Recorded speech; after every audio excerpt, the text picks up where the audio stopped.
Hello, everybody. This is Jimmy Cultist, back again with another logic video. Today, it's going to be about procedural runs, or I should say walking and running, procedural animations for movement, I suppose you could call it. And we're also going to, never mind this, it's unimportant. We're also going to be talking about the subject of creating your own custom walking and running animations, or, just how to do that. So first things first, L1 and X will allow you to scope into this, which is basically the puppet's core logic. Not to be confused with L1 and square, which will help you access the I don't know what to call this, the puppet's other logic. L1 and square, just click on them and you'll get this thing. But this is the puppet logic, which you're going to want to go in here. You can move this around and resize it. Use the D-pad to resize it, and the L2 to move it around. And you'll see right here the poses. Chip. Which, lately these days, I tend to put these in a single chip called animations. It's not really super pertinent to this particular tutorial, but I find it's a good habit lately to do this, and the reason why is because there'll be instances where you want to shut both of these off, and having them in the same chip saves you a wire, because you don't have to turn both of them off, just one chip. Anyway, with that out of the way, let's go to poses, and you'll see some stuff in here.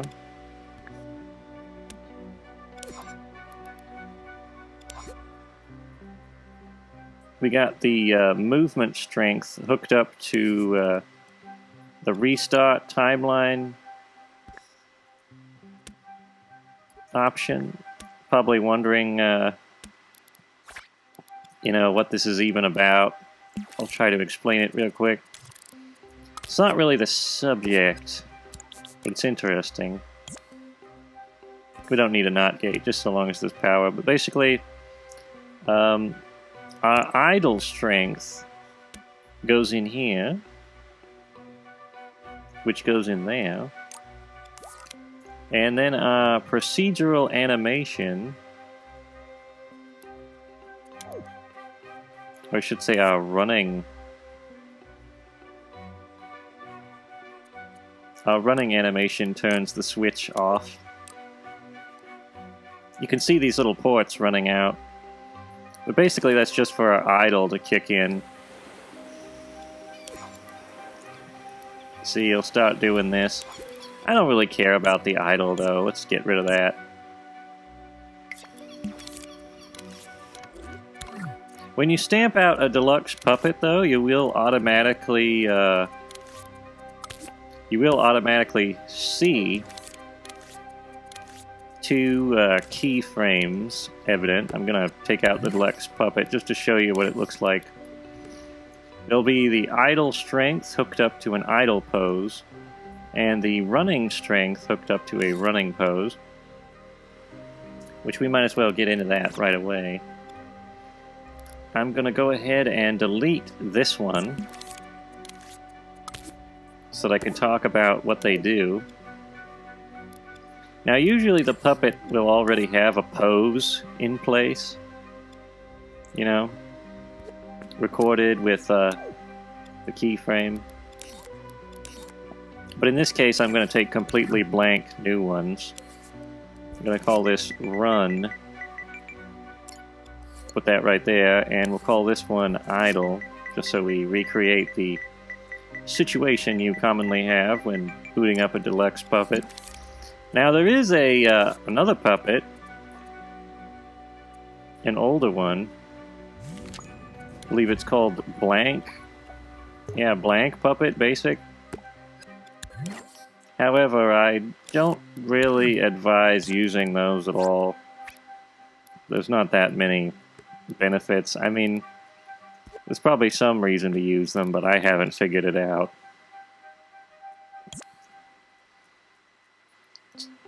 This is a little extra animation that makes the fist clench when you run. I made it separate, probably just because I don't want the running, you know, in case I want to change the pose. I don't want it to be affecting the fists. But anyway, let's get down to business. The idle animation kind of eases in automatically. If you connect it, it'll just kind of slowly power itself on. So, say this was his idle animation. It'll just kind of slowly activate. I just wanted to talk about that real quick. Let's make it something a little bit less ridiculous.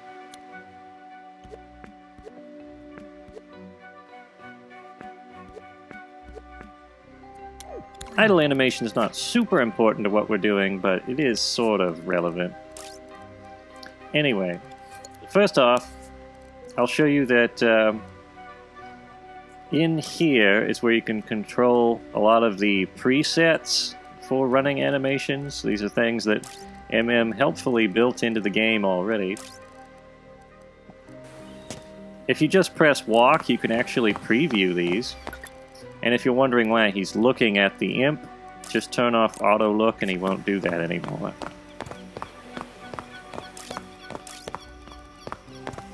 But that's the basic walk animation we've got going on here.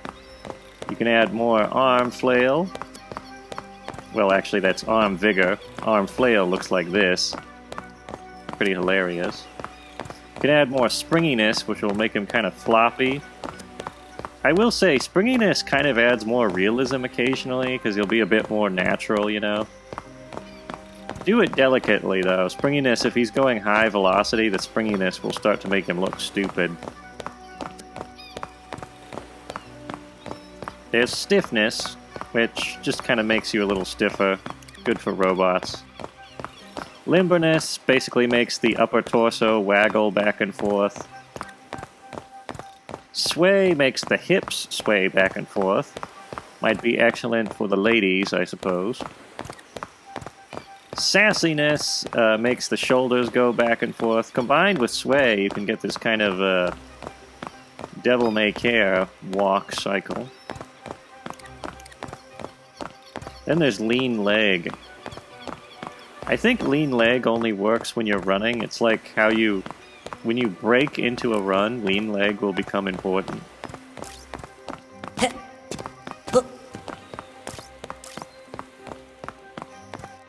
Actually, let's take a look at lean leg. What does it say? Defines how much the head will move before the body starts to move. Okay, that's what lean leg does. Here we have motion sensor movement, which is usually on 50% naturally, or 40%. That just means when you rotate the controller, it'll affect the puppet. He'll do this thing.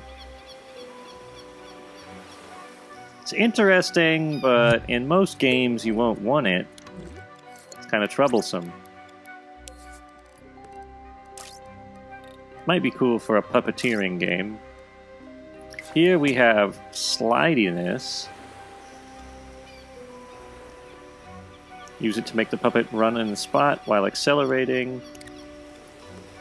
Let's go ahead and preview that.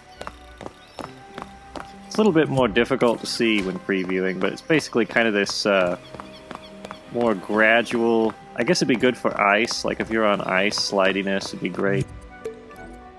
Kind of self-explanatory, really.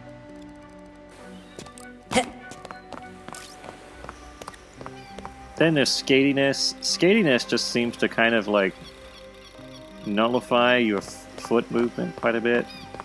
And matching floor angle, I might as well show you what that looks like. Basically, if you create a slope, your puppet will actually match the orientation of the slope, which is pretty useful.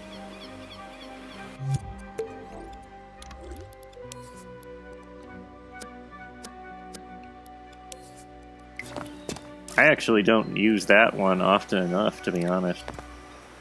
Then there's lean into strength, which basically just adds a little bit of control how strongly the puppet will lean into the direction they are accelerating. It just adds kind of like a, when you're bursting into a run, he'll kind of lean forward a bit. Then there's foot separation, which separates the distance between his heels. So if you want a more wide swagger or a little petite walk, that's how to control it. Then there's bicycle feet, which basically controls the distance at which his heels, go backward, I should say. If you turn it off, you'll notice he doesn't really have as much kick. It's a little bit more close set. There's also stompiness, which basically rises, makes his knees go up, makes him add more stomp to his walk, as it were.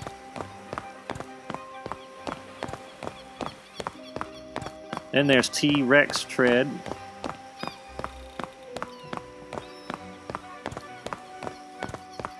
When on, the downward footfalls of your puppet will be those of a gigantic creature. Very useful. Then there's stridiness, which will increase the length of his stride. Turn on bicycle feet if you really wanted to stride a long way. Then there's minimum stride time,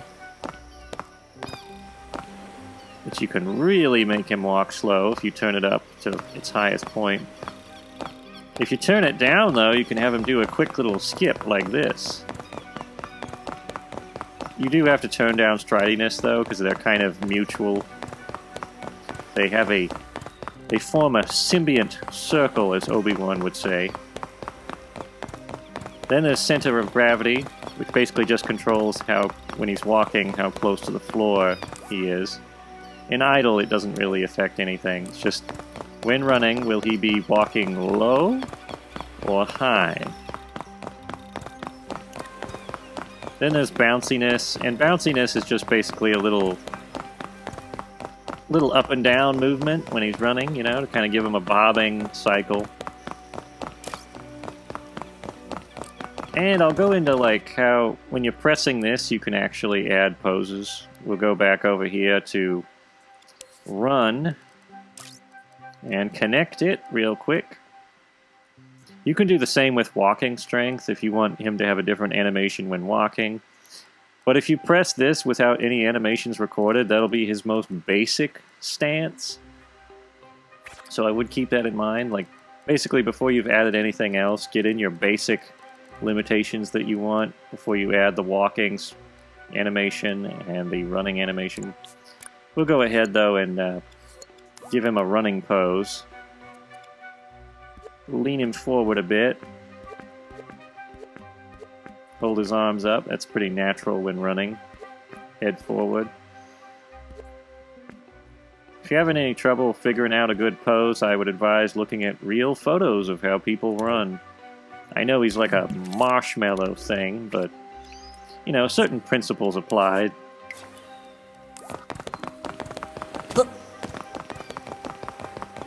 And there you got it. That run's a bit strange. Might want to add some arm vigor to make it more natural. And if you press on this now, you'll notice these lines appearing. That's because we're actually editing this animation when we click on this, so it's different than when you don't have it hooked up. Keep that in mind.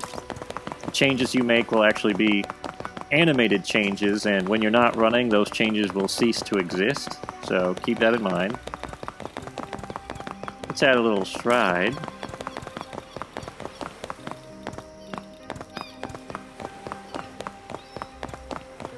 It's pretty nice looking, actually. Now, what you're probably wondering is, Jimmy, what do I do if I don't like the way MM built their stuff? If I think that generic Dreams Walk is just too recognizable and not individual enough for me? Well, I'm going to talk about how you can actually create your own running animation. It's actually pretty simple. All you need is a chip, a microchip, I should say. And we'll call it run. We're also going to delete these because we will not be needing them.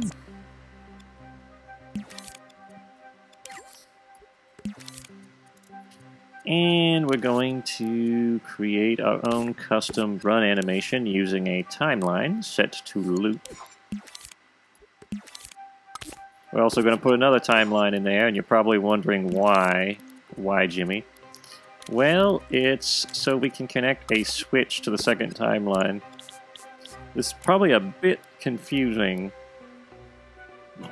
But basically, there's a thing where if you want to interrupt an animation, like say, you want him to attack and interrupt his run animation, if you have it set to sustain, it will make it easier to interrupt it. Especially if you have it set to play once, because play once tends to be active regardless. I guess, though, you know, in this instance, we don't really need that, but just keep it in mind.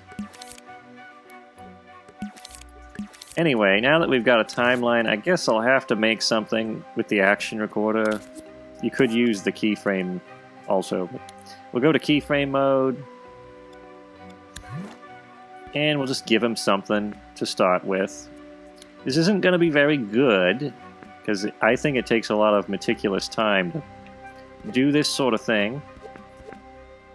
But we're just trying to get the basics. Again, study real photos of people running, and you'll probably get something really cool, which you shan't be ashamed of, but I don't have time for that, so I'm just going to do something real quick, which will no doubt be horrendous.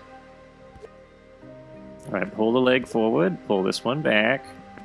It's kind of the mid-range of where the legs meet. Pull the torso sideways, arm back, arm forward, head and shoulders back. So pelvis up would help. Then go down into the slow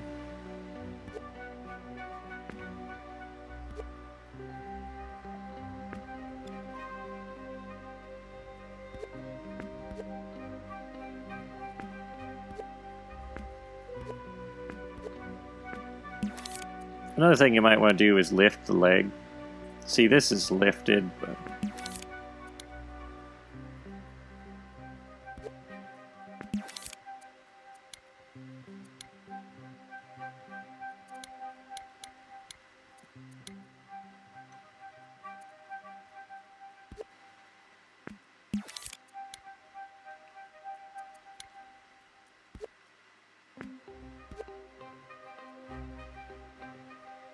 there we go. Lift the leg, bring it down. Maybe don't rotate the shoulders quite so much.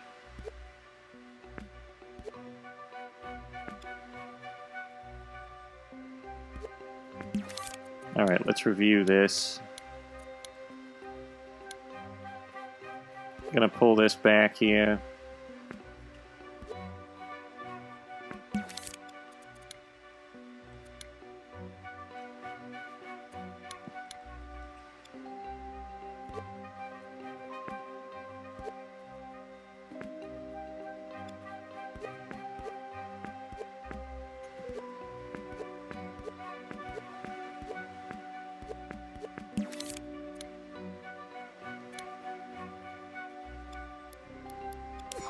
Like I said, it won't look great, but it will do the job. Double tap, put smoothing on, stop recording. Oh, by the way, if you want to easily net these, just press X and hold it, and you can drag and net however many, frames you want. Let's go ahead and preview it. It's not going to look great for certain. We'll use an action recorder to turn off his procedurals, which are down here. I tend to actually hook up a switch to both so that I can easily turn it off all at once and save wires. So just tap X to turn off the switch. And let's see what it looks like.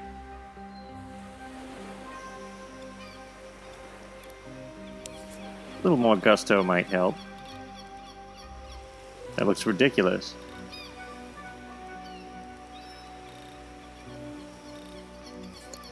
That's actually terrible. Even worse than I was expecting.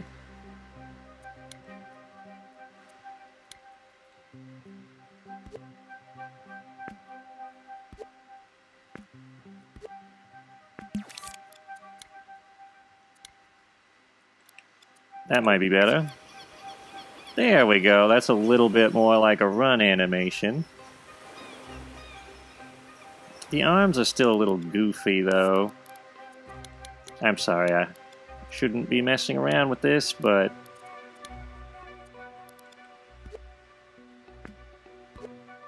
at the same time...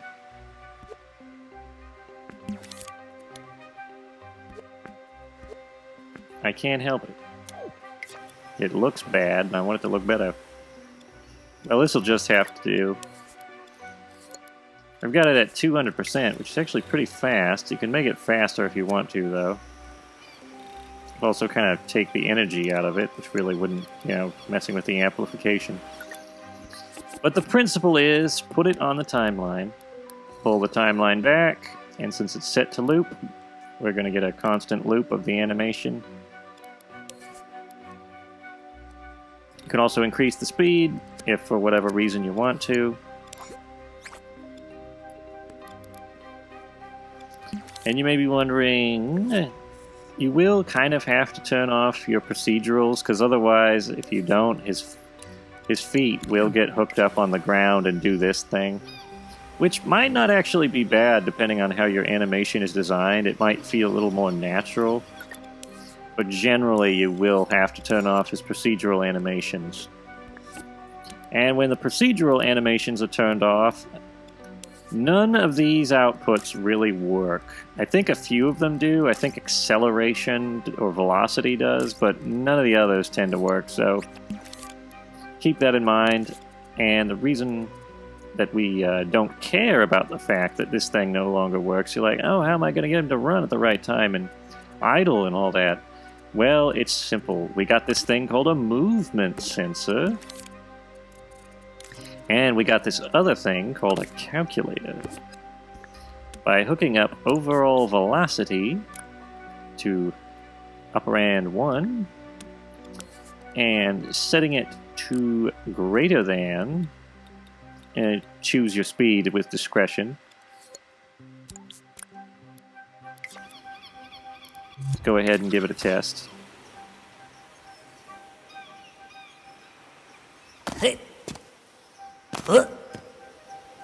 Now there is one thing you will want to do. When you're jumping, you'll want this to be shut off, otherwise you'll be gliding through the air, and I'll show you what I mean.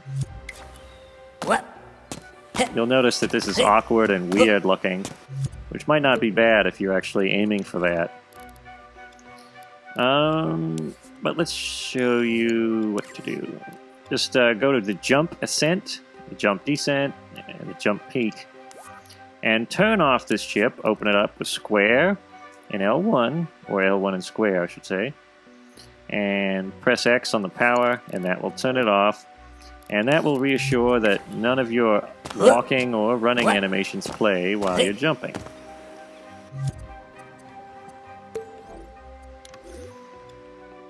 And you're probably wondering, oh, Jimmy, what do I do if I want to do a walk instead of a run? Well, we don't exactly have a walk animation ready in short order, but I'll try to demonstrate what you do.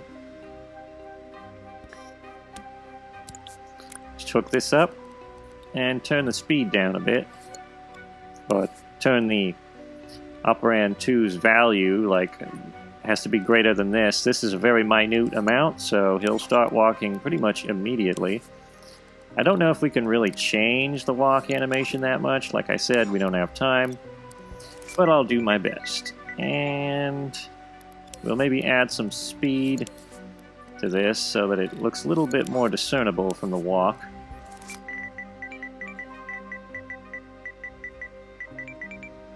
Alright, let's take a look. So there's the walk, and there's the run. I think we might actually want to add more a higher standard of what you have to reach speed-wise before you become a runner.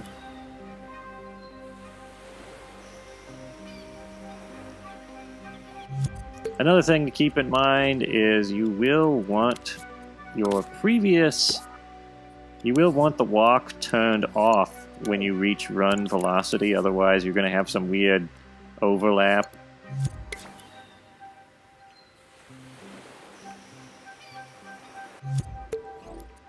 As it stands, though, it's way too fast. Now, if you actually want to test how fast your velocity is, you can always set this to remote control, and it will give you a chance to see your velocity in action. Another way is you could always use test mode, if we can actually possess him. Oh, he's... my error. He should be set to possessable when you want to go in test mode, but in test mode you can also see it. Velocity 4.10, so we'd probably want it like 4.8 at least. Well, maybe 3 something. Let's go ahead and 3. And so we'll get our walk ready. There's our crummy walk. It is abysmal. I don't mind saying so. But it was not crafted, you know, to actually be a walk. It's a run. So that would explain it. And then when we go real fast, we're running again.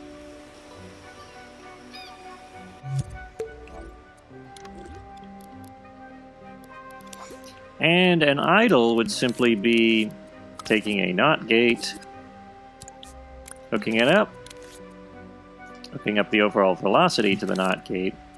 Another thing you could do is, if you really want to make sure you're not moving at all, take a calculator, hook it up to the NOT gate, take the overall strength, put it into A, and set it to equals 0, and that means you'll be absolutely still when this thing triggers.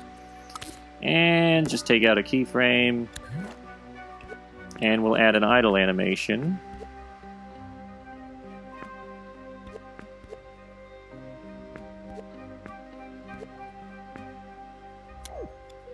Well, it's very basic. You could add an entire timeline, though, with multiple different, you know, poses and stuff. It's just the most basic way to do it. Turn the slow power up on and the slow power down by 1.2 and 1.2. It could be any speed you want. But basically this guarantees that if he's not moving, which maybe 0 is a little bit too low, should be greater than, we'll say greater than 0, maybe. Oh, I know what it is. It's being met. I'm sorry, the NOT gate is not required. When 0 is being met, it will turn the NOT gate off, so you would want it to be without a NOT gate.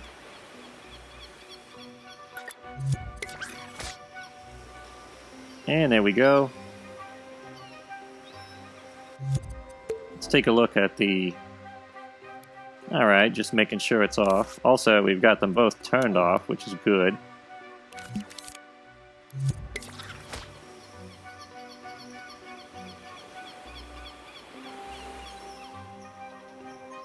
What? Alright, that's a bit strange. I think I know what's going on here, though.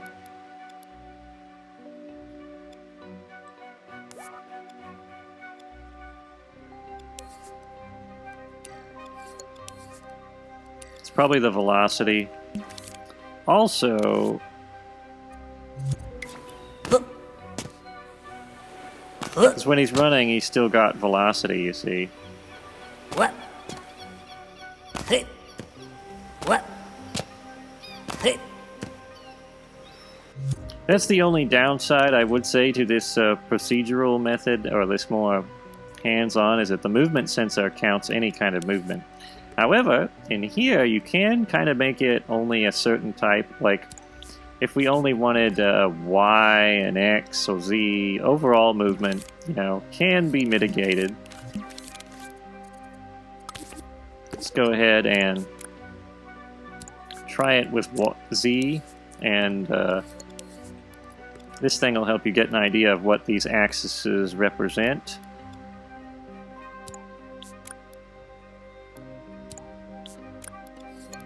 Or axes, I should say, not axes. Turn off the overall movement. Although we can leave overall velocity hooked up to this, because we do want to be absolutely still when that idle starts running. Although it tends not to cut in properly when you're moving up a slope, which is not good. Or when you're going backwards. So maybe leave overall hooked up, honestly. Either way, though, there's ways to mitigate it. Pretty much figured out how to stop it using the keyframe. Oh, there we go again. Let's take a look at what's happening. Oh, it's our walk that's doing this.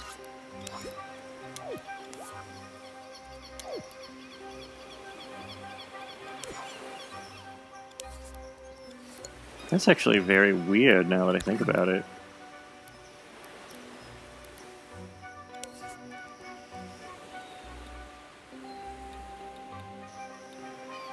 Seems like turning the power up helps. Yeah, that's all you need to do, turn the power up. Or at least turn the required speed up a bit, because it's probably just the basic velocity of landing that's causing the walk animation to bug out like that. Anyway, that's how to make a procedural animation. Sorry it looked so hideous, but I'm sure that you, with more time, could come up with something better. And hopefully you find that helpful. Thanks for watching. If you have any thoughts, leave a comment. And if you enjoyed the video, leave a like. And don't forget to subscribe and ring the notification bell so you don't miss future videos. That's all for now. Goodbye.